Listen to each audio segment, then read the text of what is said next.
Hey, Clippers fans, Clippers people, what's going on? Welcome into Clips and Dip. I am William Updike, 1/3 of the hosting trio here on Clips and Dip. Adam, Charles, my esteemed co-host. How's it going today? We'll start with Adam because he's wearing the right team's gear today. He actually has some Clippers gear on, which is a 180 from what he had on last episode. If you haven't checked that out, yeah, please do. Our last episode is really piquing a lot of people's interest.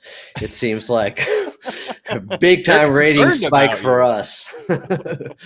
But it's good to be here. Good victory for the Clippers last night. We did some Clips and Double Dip on Clippers Talk post game with myself and Charles Mockler. Charles, thanks for doing that. How you doing? I'm doing good. I'm happy that we got the contracts worked out. I get to come on after wins now sometimes. So I'm excited that I get to be back on AM 570 during the good times. But I'm feeling good. That second half last night made my Friday mood a little bit better. So I'm feeling good. I might be too confident about this game against the Pels, but we'll get into all that later. Speaking of optimism, the official ruling is no surgery for Paul George after that hyperextended knee. There's kind of some differing reports as to the structural damage, whether any major ligaments were torn. We'll get into all of that. We'll also talk about the standings and the aforementioned Clippers taking on the Pels game. And then also we have to address a report. It was kind of making the rounds yesterday on Twitter about Ty Lue possibly leaving the team after the season. So we'll get into all of that. But piggybacking off of that win last night, man, Kawhi, that was like, other than that second quarter, I feel like that was that was just a primo performance before we even touch on Paul George. Let's talk about the number one before we talk about number two. You know what I mean? Yeah, he's entering. I tweeted it from the Clippers pod account, but like Kawhi entered, we're not going to lose this goddamn game territory. And oh yeah. It's exactly what happened. Like, he was inevitable. There couldn't have been a better response the day after you learn that PG is going to be out probably for at least the first round or something like that. Like, he's showing why he is a top 3 player in the NBA. And we need it. Like Adam talked about it. We can't rely on this all the time, but when it happens, I'm very happy we're able to take advantage of these performances. I like that. We're not going to lose this G-damn game. Like, you almost saw the thought bubble appear on the court. It actually got one of his steals for him. Yeah. But Kawhi starting 7 of 7 in the first quarter, trying to set a tone. I know they got down by 7 anyways, but all those shots he hit, there was one three-pointer and the rest of them were all in the mid-range. I think he had one shot total on a shot chart that was within 6 feet of the basket. Mm-hmm. That was kind of like an out-of-body experience. I know Kawhi's capable of this stuff, but considering the last 48 hours, the final possession against OKC Tuesday night, for him to bounce back and almost be perfect as a jump shooter, and his name's not Steph Curry, like, that was insane. That was as good of a performance as we've seen from Kawhi in a Clippers uniform, in a big spot where they needed somebody to kind of be that leader and be that calming force out there in the eye of the storm with everything going on and Paul George going down. And there was a lot of chit chat about him getting locked up. And I saw people talk about it on Twitter saying, oh, Kawhi doesn't have that burst anymore. He can't get around guys. Obviously not the case if you have watched the Clippers and him at all this season. He looks fantastic coming off the ACL injury. Out there is what it sounds like. Right? And I know he's not on social media, and I doubt he checks social media. But maybe his uncle or somebody is just like, Kawhi, they talking. Man. Kawhi, they talking again. He's like, oh, really? Well, he adjusted. He addressed it though with the media. He said, I haven't really seen that or read that. Must be from people who don't really know ball or something to that effect. I don't have the quote right in front of me. I believe him, but he has also said before that he plays the same way in first quarters like he does in fourth quarters. It's not the case. You can see Kawhi and things ratchet up. Maybe it's just subliminal. He's not actually lying about it. He just feels like his approach is the same. But you can tell when they need a game, when you have to win, Kawhi Leonard typically is always at his best. He's been like this throughout his entire career. I mean, look at the sense of urgency in that Memphis game when something was born out of that 51-point third quarter. Kawhi Leonard has 15 points or whatever it was in the final 6 minutes in a game they pretty much had to win.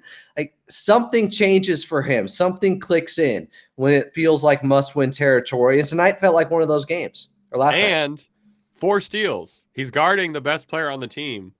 Like now, like since Paul George gone, it's like, all right, Kawhi, you got to do this. It's late in the season, time to ramp it up. And he had 4 steals. Like this is, we got to ride it until the wheels fall off. So just unbelievable stuff from Kawhi. But I think equally what was as impressive to me, I mean, equally by committee, not as individually equal as what Kawhi is doing, but the way that other guys were able to really step up in this one, right? Like we've talked about this a little bit before. I think that's a big reason why the Clippers have really underperformed this season is that we're not getting these great performances out of some of these other guys, but a combined 30 points out of Bones Highland and Terrence Mann. If you're getting that plus, or even something close to that, plus a Kawhi game like he's been playing recently, I think you can put away a lot of teams, even down Paul George. So I thought that was really great. Nice bounce back for Nick Batum. All around, I thought we saw a lot of guys stepping up in this one, which is something that we haven't been able to count on all season this year. Will, let me ask you something I asked Chuck last night, because one of my first thoughts was, and it's a little bit on the negative side, and I still had it lingering with me when I woke up this morning, was what they did last night repeatable? Was it really sustainable? Because they were so hot from the outside. They hit 18 threes on 37 takes. They hit 11 of their last 15 three-pointers in the ball game. Are we making too much out of this game in terms of how they won? Because it's not necessarily a formula for success moving forward all the time. How do you feel about it, Will? I agree. And I think something, once again, that we've lost this season is sort of that ebb and flow of guys being able to step up into other guys' places. So as for repeatable in the same way, absolutely not. Like, I don't think that is a recipe for success. But I do think if you can get these kind of above average performances, especially from a lot of these players who have kind of had below average performances since, what we're accustomed to with them on the Clippers. I definitely do think that's possible. And I think it's 100% what we need. The Westbrook stuff, I don't know that that's fully repeatable. There were still some turnovers there. I would hope that Eric Gordon can regress to the means because he has not been very good. Batum is like, he's so inconsistent right now. I don't know what to expect from that. He made more threes. He made more threes last night than the last 3 games combined. Yeah. Yeah. I mean, he's made. It was. I mean, I loved it. Like I'm happy, and I told Adam this. I'm happy it happened at home. The crowd was great last night, and I was happy that Nico got to feel the love from the crowd a little bit. And I don't think it was. I was just going to say, like, one more thing on this being repeatable is I do think it becomes a lot more repeatable with some version of Norm Powell back in the lineup, right? Even if it's not 100% Norm Powell, even if he's not at the same level that he was when he went out, just a guy who's a little bit more steady, a little bit more consistent, even if it's, we're not expecting him to waltz into 20, but if he can waltz into 12, 15, like something like that can help stabilize and sort of fill some of those cracks when this other cast of players is not able to step up in the way that they were in that second game versus Oklahoma. And in speaking to Nicholas Batum hitting those 4 3-pointers, I don't think it was just shooting variance. They were due to progress to the mean because they were getting such great looks. Granted, they missed some good looks Tuesday night. Yeah. But the way Bones Highland and Terrence Mann were attacking the paint was in stark contrast to what we saw from the Clippers process-wise on Tuesday night. They got 2 feet in the paint. They got to the rim. I mean, Bones Highland was hell-bent on getting to the rim, regardless of how good of a shot it ended up being, because he'd take some in traffic that just looked wild. Looked a little bit like Yolo Rocco Tuesday night. Some of those Bones shots, it was like, my man, you can only contort your body so many times. Well, and that was the knock on him coming out of Denver, right? Like, pretty solid 3-point shooter, very inconsistent anywhere else, anywhere inside the arc. Yeah. He had some struggles there, and I think those were exacerbated, obviously, by him being in and out of the rotation, mostly out on the end of his tenure there. And I don't know, that's not going to be much different with the Clippers. It might be different while Paul George is out, but For sure. I see him as one of those guys who's kind of in the mix. And certainly when Norm comes back, I mean, there's going to be a lot less, I don't know, food for everyone to eat. We're starving out here. I mean, my man is starving. Rocco starving. Amazing. Getting crumbs. Yeah, he is getting crumbs. But no, Bones Also, is like. Oh, go ahead. Sorry, I just have one. You finish on the Bones thing, and I have one other thought. I was gonna say Bones' energy so Terrence Mann and Bones checked in last night. Terrence immediately hits a 3, and then we get a stop on the other end, immediately goes to the rim, gets 2 points. So there's a 5-0 Terrence Mann run. The energy from that, coupled with Bones's just overall like fun approach to the game of basketball. Robert Flom, who hates fun, tweeted out about how much fun like this. He Clippers... shot fun, actually. Yeah, how much fun has been missing from this Clippers season, and these Bones and Terrence minutes when they're going well, it gives some momentum, and it's like, oh yeah, this is great. Like, let's I love go. those two together. I love those two together. Those bench plus Kawhi lineups were some of the most. That's what fun, crushed.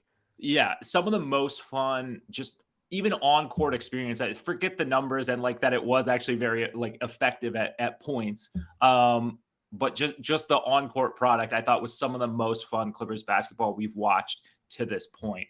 I have a little bit of a nitpick here that I don't know if you guys discussed, but I don't want to see Terrence Mann in garbage minutes. He is too important to this team. Hey, he does a lot. Choir. I don't need him out there to pump up his numbers. We know what he's capable of. We know what he can do. I just think, especially as the season is winding down and you got to keep everybody as healthy as humanly possible for the playoffs, I don't want to see any more of Terrence Mann in garbage minutes, period. If a game is put away like it was last night, there is no reason to me for him to be closing out the game with a 20-point lead. There's no reason. You can't give me a reason. Give me your garbage time starting 5, though. Real quick, there was an update on this, though. So Law Murray tweeted this out. The Ontario Clippers didn't qualify for the G League playoffs. I have no idea how that happened. So Preston, Musa, and Xavier Moon are going to be with the Clippers for the rest of the regular season. So if that helps your closing lineup, Cowboys or your garbage time lineup, I would put Preston in there. Yeah, for me, it's probably Bones, Terrence. You said no Terrence. Oh, no, sorry. This man's losing his damn mind. I meant Boston. I'm sorry. So Bones and Boston backcourt. I don't really want to see Preston out there. It's garbage time. Fine. You're a very picky garbage time minutes guy. Fine.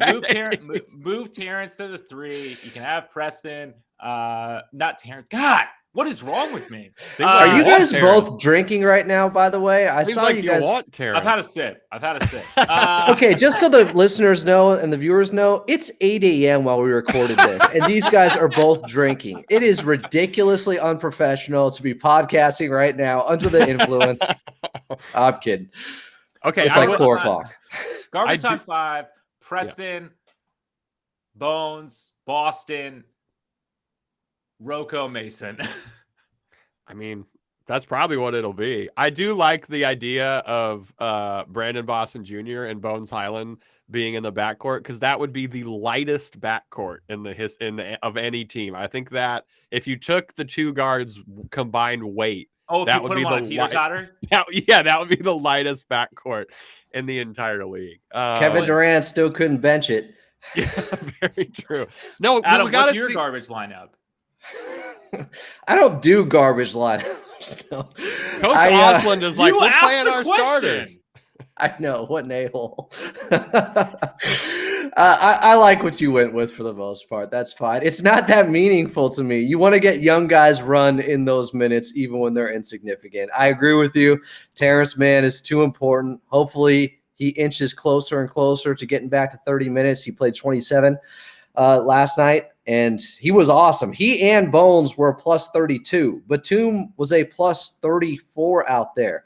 We haven't seen plus minuses. We've seen minuses. We haven't seen pluses like that in some time from the Clippers because they haven't had many blowouts like this all season. Yeah, that's a good call. I think it's so like the regular season, right? Ty Lue talked about, EJ is going to be starting the rest of the regular season. He only played 7 minutes in the second half last night. So I think obviously he might get like that Gortat start that Marcin used to get where he'd play like 10 minutes and then just, if it wasn't going well, he'd be done. Do we out for the playoff rotation outside of Russ, Kawhi, Morris, and Zoo? Do we think EJ's in that rotation, or do we think when Norm comes back, they throw Norm in there for the playoffs? I think he's embedded in the rotation, and he's been really good at times. I don't see how a guy who you've been relying on to close games is all of a sudden out of the rotation. I could be wrong. That's Ty Lue, baby. We don't know. It seems like he's got trust with his vets, though, even if they're vets that just came over a few weeks ago. Eric Gordon has performed well overall, and he still hit 2 of his patented long three-pointers in that game. And even when he struggled last time out, he hit the big 3 with about a minute left. I trust him late. I like him.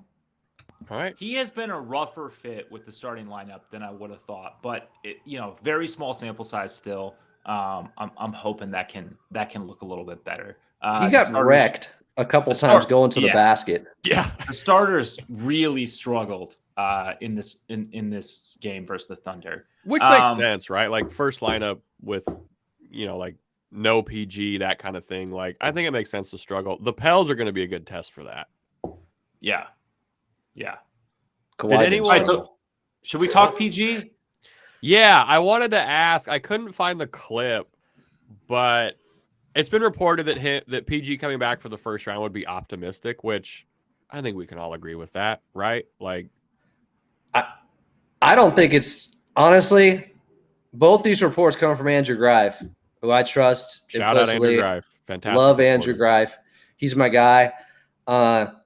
But first of all, it said surgery isn't something that is expected to be needed for George. So that's still not certain yet because they're still going to evaluate him again. It's all pointing in a positive direction there, but you just never know. Swelling goes down 2 weeks after having his leg extended for a while. We'll see. I think everything's shown to be, in the best light so far. But I don't know how anyone could gauge or prognosticate on someone in a recovery phase when it's up to whether or not the human body responds in a certain amount of time. And Paul George is not going to even know that till it happens. Right. No one can know how it's going to go down. They thought Giannis may have been done for much longer. He was back in a week, even though it was Giannis. And he's a freaky. Give Paul George 2 or whatever he had. I just don't. I don't think we should. The big takeaway is it doesn't look like he's going to need surgery. It doesn't look like some career-altering injury like we all feared. Past that, how can anyone know or speculate on when he's going to come back or how long it could take? Because it's just up to whether or not he responds well enough to the treatment or not. I just think the timeline, like the ramp up, I don't know if this is, say they evaluate him in 2 weeks and they're like, great, you can start ramping up again. I don't know if this is the year. It's not like the team has been rolling, right? Like it's not like we're some juggernaut right now. We've played better since past couple games, but like I don't know. I don't know. I'm not optimistic that he comes back for round 1, but there may not be a round 2. So, damn. I mean, I am because I think it's just as likely he could be back for round 1 as it is that he's not. I just that's how I view it. You're taking the coin flip just until we get any more information, basically. Yeah, I think that's fair. We should be giving him stem cell baths, cryo freezes, fresh blood throughout that whole leg. Bathing him. Find the youngest soccer star out of Europe. Take as much blood from them as you possibly can. Paul George is trying to go Cycle straight through. cannibal right now to recover as fast as possible. Yeah. There's some scientific journals about it. Give a bunch of mice some stem cells, put them in a bathtub, put him in that bathtub, he's good to go. There was a video of the Thunder coach asking Ty Lue like how Paul George is after the game, and Ty Lue just basically says not good. But I'm also like, I mean, he's not doing good. He just hurt his knee. Like it's not like he's crushing it, right? Like he hurt his knee. Like that's what happens. Yeah. And it seems like you were going back and forth with Dr. Shapp, I think, on Twitter, Adam, where it was like it's probably a PCL. Like everything was pretty normal for how they were, like normal for what a PCL injury is. Yeah, Dr. Shapp, who is a real doctor. So I decided to ask him Allegedly a medical question about that. Allegedly. He responded, I said exactly this. Doc, anything to read into with Terrence Mann saying Paul George already was attacking his rehab, which I thought when that came out yesterday, that was, a little bit significant. He's already getting after rehab. He's not just laying down and resting and trying to recover. He said, not really, though. I believe it was Ohm that mentioned Paul George left the arena the night of the injury in full extension. Standard stuff after that sort of PCL-looking injury, since he doesn't have the MRI exam or anything. Usually he'd stay that way for about 2 weeks before range of motion exercises are to start. Lines up with reevaluation. So take what you want from that. But to me, it's just I'm so thankful that it didn't turn out to be some major, I've seen stuff that looked way less harmless than that. I mean, just look at Kawhi's injury. Kawhi was trying to shake it off, and it turned out to be a torn ACL and played in another possession afterwards. You just never know. Yeah. It's a lot. I mean, thankfully, like right now, it's best case scenario. So I think we can all be hyped on that. Anything else you want to say about the no surgery probably for PG before we get into this Clips versus Pels and kind of standing watch game preview? No. I'm good. All right. We just had a classic work Zoom meeting silence. That's a good time. I'm not a cat. Coming up, we're talking a little bit of the standings, a little bit of Clippers versus Pels, and they're going to talk the Ty Lue leaving report. We have ads coming your way. Some people have tweeted at us in all caps that they're too loud. So if that's been your experience, go ahead and turn it down. We got ads coming up in 3, 2, 1. All right. Welcome back to Clips and Dip, episode 122. Just hammering these things out. We're playing the Pelicans on Saturday night. Standings wise, it's a little terrifying. So the Clippers are 5th. Here are the loss numbers for the teams in the 4 through 12 spots. The Suns, who are number 4, have 34 losses. The Clippers are 5th. They have 35 losses. The Warriors are 6th. They have 36 losses. And then 7 through 12, the Pelicans are in 9th, have 37 losses. So things are pretty, other than 2 games, as tight as they can possibly be. This game is huge for the Clippers. It's huge for the Pelicans. No Norm, no PG, no Zion, no Alvarado. Yet another tense game, right? I think it was the last episode we talked about how it already feels like the playoffs kind of for the Clippers, but another must win. And this is going to give us potentially the 4 seed, depending on what happens with the Suns. Will, how are you feeling going into this game against the Pels, who have kind of had our number over the last couple seasons? Oh, I mean, yeah, I guess in normal circumstances, this would be a more difficult one.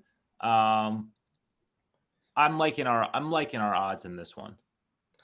Right. I said early on this season that outside the Denver Nuggets, I thought the New Orleans Pelicans were the scariest opponent in a 7-game series for the Clippers. That was assuming Zion Williamson and the rest of the guys were healthy. Zion kind of changes everything. They were great when they were healthy. They were at the top of the conference. Well, and Ingram misses games. There's, it's been a little bit of a rough go for the Pels this season. So they've had their own continuity and consistency issues, but I just pulled up the numbers post All-Star break in 14 games for them. Well, they are 5th defensively over that stretch. They are 26th on offense. And if you want to compare that to how the Clippers have looked post All-Star break in 13 games, they're 13th offensively, they're 20th defensively. Shit. But we're talking about implementing new guys. Now Paul George is out. Kawhi missed a couple of those games. It's hard to really evaluate it fairly with so many rotation changes for this Clippers team. But both teams trying to kind of figure it out and in desperation mode. So I expect both teams to play hard. Whether or not they play together well enough could be another story. And maybe that means it comes down to the turnover battle, which it often does. Is that your biggest concern right now, Adam? Is just the Clippers maybe not coalescing fast enough against this Pels team? Because, you know, we have another new starting lineup with Eric Gordon in there and things like that. And if Kawhi can't go thermonuclear as he has been, you're a little worried about that in this game? Well, what's interesting is Kawhi was that hot early on in the first quarter, 7 of 7, and they were still down 7 until Bones and Terrence Mann came in with about 5 minutes left. They're the ones who flipped the game. Kawhi was doing his part, but as you guys said, the rest of the starters were really struggling. I just don't know, where is their identity? It continues to be a moving target because if you look at the last 3 games coming into last night's game, the Clippers were scoring 60 points in the paint consistently last 3 games, which was great for them. And over the last couple of weeks, really since they brought in Russell Westbrook, they've been well above their season average, which was about at 43. Now it's up to, I want to say 45, 46. But then last night, the Clippers get really hot from the outside. They only score 38 points in the paint. So if I'm looking for a positive where I said, can you really sustain that hot shooting earlier? Is that something that's going to translate into the next ball game? It might not. But if you find a different way to win, like getting back to attacking and scoring more in the paint, there's how you make up for some of that efficiency you're missing from the outside where they went 18 of 37 last night. Yeah, I think it's just hard to know what group and what type of style of basketball are they going to play. Yeah, that's a good call. And hopefully they figure it out, you know, early against this Pels team. The Pels are dead even in pace. The issue with playing the Thunder that's so hard is that if you're up 10 on the Thunder, they're going to outpace you. So if they get on a streak, that lead is gone in a couple of possessions. With the Pels, it's a bit of a slower team. The Clippers are slow too, though. Ty Lue said that if you look at the roster, there's not a lot of movers on this Clippers team, which I thought was kind of funny. And he's not wrong about that. But Brandon Ingram has had some success against the Clips, but I think with right now how Kawhi is playing, Kawhi's got to be on BI, and I know he's going to see multiple looks, but I'd love for Kawhi to be on Ingram for the most part, just because he's hitting a level right now that it's MVP level for Kawhi. I'm not saying he should be the MVP. I'm not entering that hellish discourse, but the level he's playing at is one of someone who extrapolated over season would be MVP. So I'm hoping he can lock BI up. I'm a little worried about McCollum getting the switch on Marcus Morris. We saw Shea go around Marcus Morris. We saw Dort go around Marcus Morris. Like, that's the biggest concern for me is these early kind of feeling it out, but we're still kind of getting cooked in one particular spot on defense to open games. Marcus had a rough one last night, too. He was the only He's player had a rough, 15 games, which has been difficult. Yeah. It's been outside bad. the game against the Knicks, it's just been a tough 2023 so far for Marcus Morris. He was the only player, as hot as they were from the outside last night, to attempt a 3 or more and not hit one. Everybody else who took a 3 hit one. Rocco came in, at the very end of the ball game and was 1 of 1 from the outside and went 3 of 3 in 5 minutes. Marcus, they were hunting him early on. I posted it on Twitter, not to be overly critical or overly harsh. It's just what I saw out there. That was the strategy they were going with.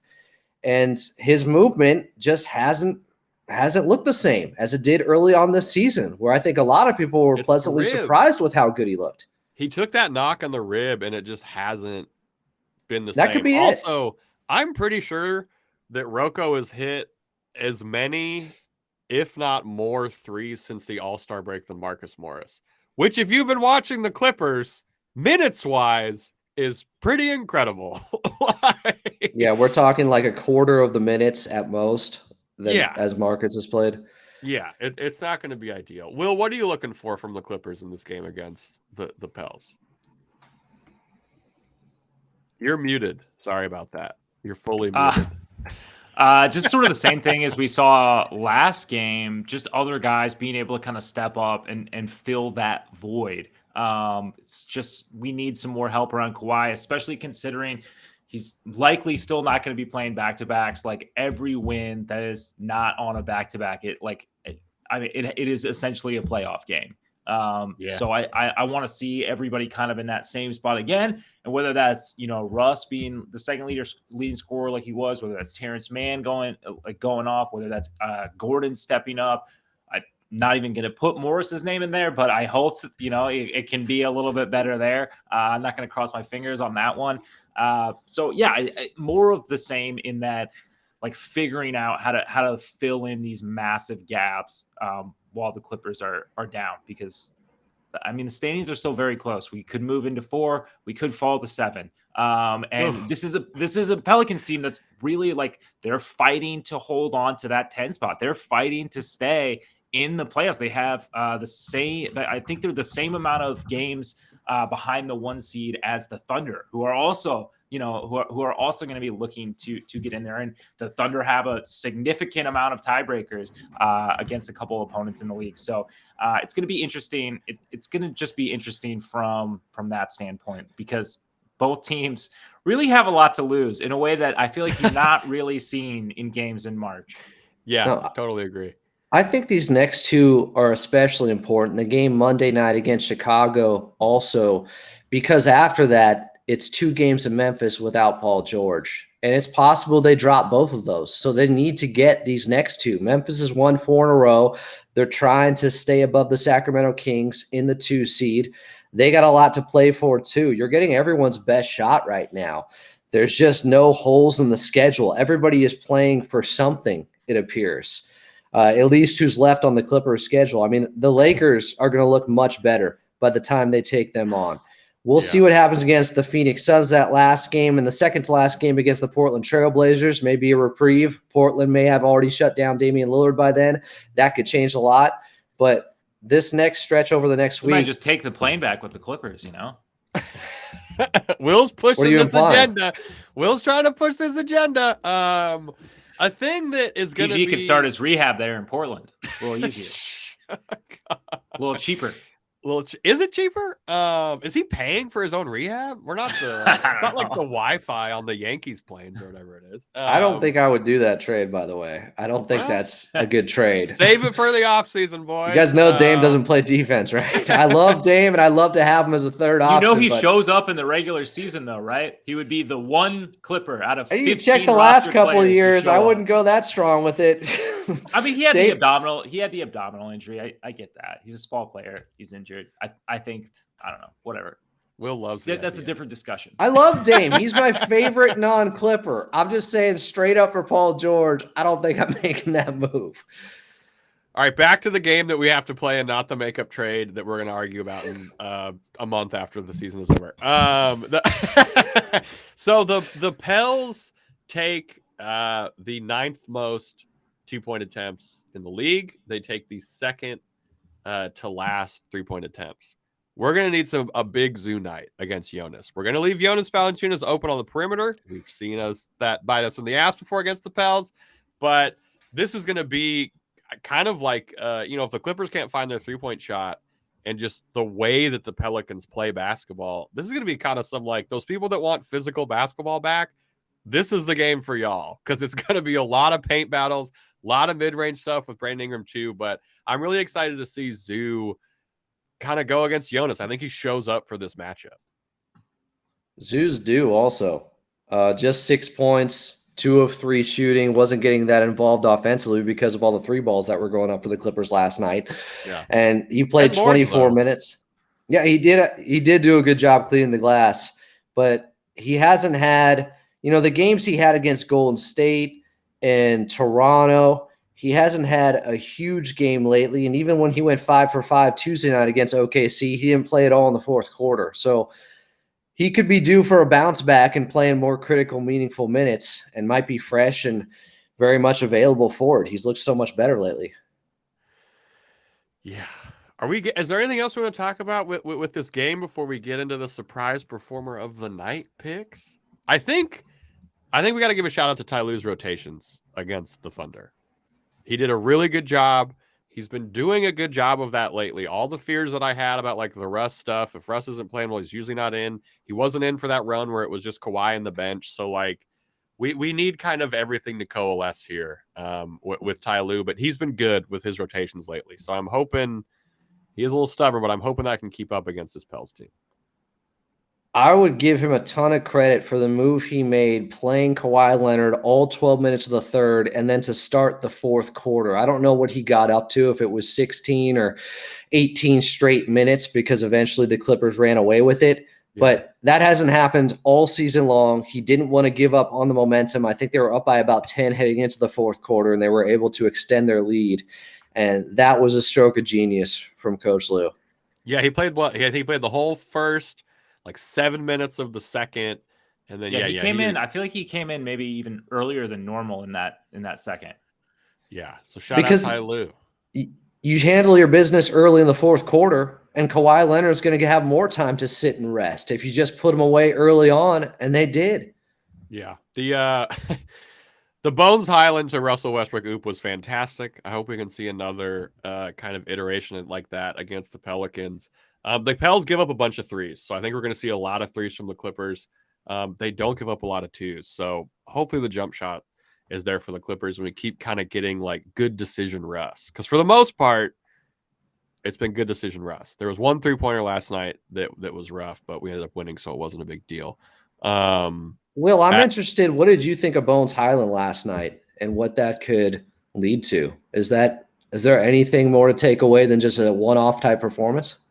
I mean, I don't know on a consistency basis, but I think there is something there. You know, he's a longer guard, very exciting, like has that sort of the same sort of Terrence, like uncertainty but energy that I like I said in the last segment, like I thought it was some of the most enjoyable basketball we've gotten to witness this year with the Clippers, with those two playing off one another. I was really surprised at just how ready for the moment Bones was, to be perfectly honest. We just haven't seen much of him in a while. And, you know, as soon as Westbrook came in, it was, you know, pretty clear that his role would be, you know, crumbs as we're calling it. So to see that, I thought was really, it was really, really encouraging. It was really, really encouraging. Yeah, he hadn't played since the game in Sacramento where they lost by 1 and he was 1 for 9 in 10 minutes. But I was really impressed with the fact that Kawhi's out there on a heater, right?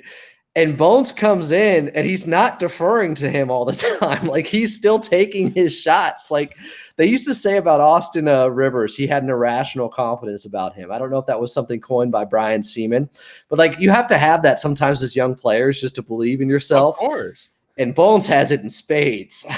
I will argue, though, I don't think Austin Rivers has irrational confidence. Wasn't he like the #1 recruit coming out of high school? And then I don't know. I think it makes total sense. Well, by the time he got to the Clippers, I guess, you know, his career wasn't going the way he wanted. Yeah, that is fair. All right. So the most important thing we're talking about, who is the surprise performer of the night for the Clippers? Will, who is your pick? You can also vote on this at ClippersPod on Twitter if you want to try and see who's going to be right. I think I've gotten every single one right so far that we've done, but I'll double check on that. Will, who is your pick for surprise performer of the night? Surprise performer of the night. Who was surprise performer of the night last game? We didn't do one. I know we didn't do one because we didn't do a show the day before, but like, who would you say in retrospect was your surprise performer? 100% Bones. That's fair. Right? Like, yeah, completely. Easy. Didn't even know he was going to play. Yeah. Maybe Russ, didn't he shoot 40% from 3? Something like that. Are you taking Russ? I think he was like 2 of 5, something like that. Are you picking Russ? No, I don't think I'm going to pick. You know what? I'll do it. All right. Russ, Will's pick. Adam? No, you go. I'll go last. I go? All right. I want you to get Marcus before I do. Every time I want to take it. I'm going Gordon.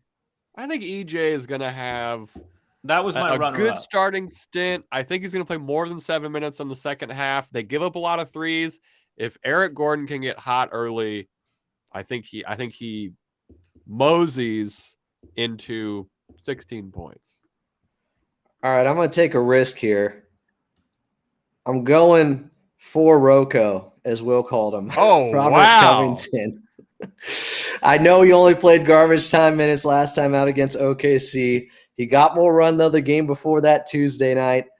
I don't know. I got a feeling Robert Covington is going to get heavier, more meaningful, significant minutes in a game that's still in the balance. I've thought the same Another thing myself. 40-point Rocco heater. Another 40.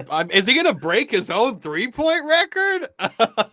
He's going to break Klay Thompson's 3-point record. Yeah. Yeah. Let us know what you think over on @ClippersPod, who's going to be the surprise performer of the night against the Pels. We have that going for 24 hours till the game tomorrow night. Coming up, we're going to be talking the Ty Lue leaving report and then just sending you out for a wonderful weekend. We got ads coming up. So if they've been too loud for you in your experience, go ahead and turn it down. We got ads coming up in 3, 2, 1. Welcome back in Clips and Dip, episode 122. Still to come. We'll find a movie to review, maybe.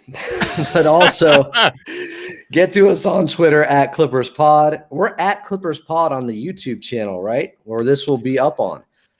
Yes, we might be Clippers Podcast. Clippers Podcast. My fault there. Yeah. It's okay, but man. Just the team you're part of. I was about to say it's really memorable, and then I realized I didn't remember it. It's @Clippers Podcast, so please check us out there. Pretty cool. We got that. Cool. Spotify, though, iHeart, iTunes as well. You can find us in all these places. Guys, you're going to have to enlighten me on this report. I didn't see it. I must have missed it somehow. There was a lot going on yesterday on the court. So, Chuck, you put this rundown together. What's the scuttlebutt? So Jake Fisher, who is an NBA reporter, was on the Ball Don't Lie podcast and said that Ty Lue, as respected a head coach as they come, but there has been chatter, let's say, about potentially him, in theory, removing himself from the situation at a certain point in time. So if you were to make the vaguest Mad Lib you could possibly create about a coach not being with the team the next season, Jake Fisher did a good job of that. There's been a couple reports, like from Hoops Hype, that say that their sources have denied this. I don't necessarily believe like Jake Fisher has the scoop on this, but I don't think it's crazy to think that if things don't work out this year, which in my head, if you're the Clippers and you have the expectations you have, which is like winning a championship is things working out basically for the Clippers, or at least making a finals. Man, I think at where the Clippers are at this point, I would say for this season, making a Western Conference is about as good as you could have salvaged out of this season. Right. And I think if you're Ty Lue, I don't think it's crazy to think that he would step back. Like, it's not a knock. Like, things haven't been gone well. PG and Kawhi haven't been available because of very legitimate injuries. This year has been very, it's been a hard road for a lot of reasons, some self-inflicted, some other reasons. Like, I don't think it would be crazy that if in the 23-24 season the Clippers had a new coach, if that's Dan Craig, who knows? Like, I don't know. What are your thoughts on this, Adam? Do you think it would be that crazy if the Clippers had a new coach? Not saying that like he would get fired or anything like that. I don't think the Clippers would, outright fire Ty Lue. I think it'd be one of those, what do you want that's best type situations. Yeah, in such a tumultuous, rocky, hasn't gone as planned type of season, it could just be someone reading the tea leaves and thinking that, yeah, this is a possibility out there, and it might be a good one, especially, let's say they got bounced in the first round by the Phoenix Suns. Even though on wood, the Suns could go on to win the whole thing. In that moment, it would be pretty damn disappointing if the Clippers lost in the first round with the expectations and the championship ride that everybody thought they were going to be going on this season. You never know. So I don't think it's crazy. I don't know who Jake Fisher is. And when it's not coming from Woj, when it's not coming from Chris Haynes, when it's not coming from Shams or one of the Clippers great beat reporters, I tend to shrug and, not put too much into it, but I understand why someone could think that. Yeah, I mean, I feel like we've heard some sort of murmurs around this, like nothing official, obviously, but there have been some murmurs, some little things that indicate maybe Ty Lue would step back. I said coming into this season, I thought that this was going to be Ty Lue's hardest season to coach. You nailed that one. I mean, like with bringing your two most important players back, with a situation of so many guys who are deserving of minutes. And that was even before, we kind of had to regress to the means for a lot of our depth guys. That was, before Kawhi suffered another setback, and then his ramp up was kind of longer, I think, than some people had maybe expected. I would understand it. I think that could be the final nail in the coffin, though, of this kind of 2-1-3 era. I don't know who you're currently getting who's better, like unless you can lure somebody away from another team. I'm not really seeing it. And I mean, like, look, for any franchise, championship contending or not, 3 coaches in 5 years is just, that's not a good look. That's really not a good look. I see that. It's also just a sense of urgency in the sense that we got to figure it out. The expectations were this, we didn't meet them. We got to make a big change. And it's a lot harder sometimes to change the roster than it is the guy at the top of the head coaching position. But this report is talking about, him thinking about stepping away. Down. Yeah. So there's a difference there. But I just don't put a lot into it. So much can change. Just like with Paul George's injury, who can know these things? People want to get attention, and they're always looking to make news in the 24/7 news cycle, or something gets chewed up and spit out so quickly. And I'm not saying that's what Jake Fisher is doing. I don't know who that is. But again, it's not one of the big dogs, as Will would say, in the media. It's not. Yeah. And I think, too, like there's been some talk on Twitter of like, should the front office go? Should Ty Lue go? And I'm like, I don't think they're doing all of it.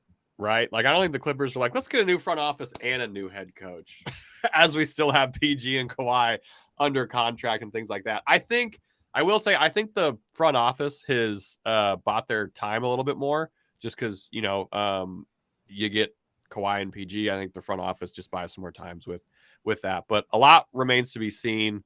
I don't know. I kind of like Adam's take on this. Should we even be talking about this anymore? Should we just get out of here and enjoy this dang weekend? I mean, the Clippers won last night. What are we doing? We got to be partying and painting the town red, blue, and white. The sun's back out. The Clippers are back in the win column. Let's go. Like, come on. Let's go. All right. People out on a great weekend. We are going to have a double dip on Monday. I don't know if I can double dip tomorrow. We'll see if I can. Maybe Will can. I don't know. A tripod on Tuesday. Reviews help us over on iTunes, Spotify, Deezer, all those fantastic places. We are also on YouTube at Clippers Podcast, which I hope Adam doesn't ever forget again. And we are on Twitter at Clippers Pod. We will talk to y'all very soon. Make sure you listen to Adam on AM 570 pre and post game. Bye-bye. And hey, let's go Clips. Bye-bye.